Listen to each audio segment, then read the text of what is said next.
बिस्मिल्लाहिर्रहमानिर्रहीम। अस्सलाम वालेकुम। उम्मीद करता हूँ आप सब खैरो आफियत से होंगे। आज का वीडियो का टॉपिक है मर्दाना कमज़ोरी का इलाज। दोस्तों, अगर आप या आपके अजीज़ो कारम में कोई शख्स औलाद नरीना की नेमत से मरहूम है तो घबराने की ज़रूरत नहीं है। आज मैं आपको एक ऐसा नुस्खा बताऊँगा जिसके इस्तेमाल से आपके मर्दाना स्पर्म जो होंगे वो एक्टिव हो जाएंगे।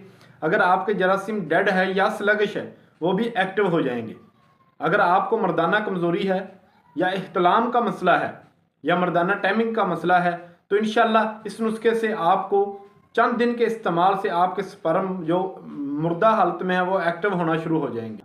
इसके लिए जो आपने चीज़ें लेनी है वो है सालब पंजा 2 तोले, सालब मिस्री 1.5 तोला, सफ़ेद मूसली 2 तोले, कूज़ा मिस्री 1 तोला, लाजवंती 1 तोला, तुखम पंग 1 तोला।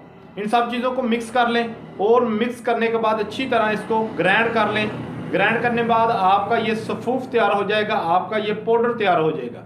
इस पाउडर को आपने किसी साफ़ डब्बी में अच्छी तरह साफ़ करके इसको बंद करके रख लें। इसको इस्तेमाल करने का तरीका यह है कि रात के वक्त आधा किलो दूध इसको उबाल लें। अच्छी तरह उबालने के बाद जब उतारने लगें तो इसके अंदर 1 चमची आपने डाल देनी है और अच्छी तरह इसको मिक्स करके रख देना है। सुबह खाली पेट आपने इसको इस्तेमाल करना है। ये आपका एक खीर नमा गाढ़ा सा मवाद तैयार हो जाएगा और सुबह खाली पेट इसको आपने इस्तेमाल करना है।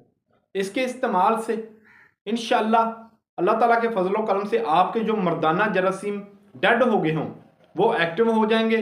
आपकी मर्दाना टाइमिंग में इजाफा हो जाएगा। आपके मर्दाना कमज़ोरी बिल्कुल ख़त्म हो जाएगी। ये एक बाकमाल नुस्खा है।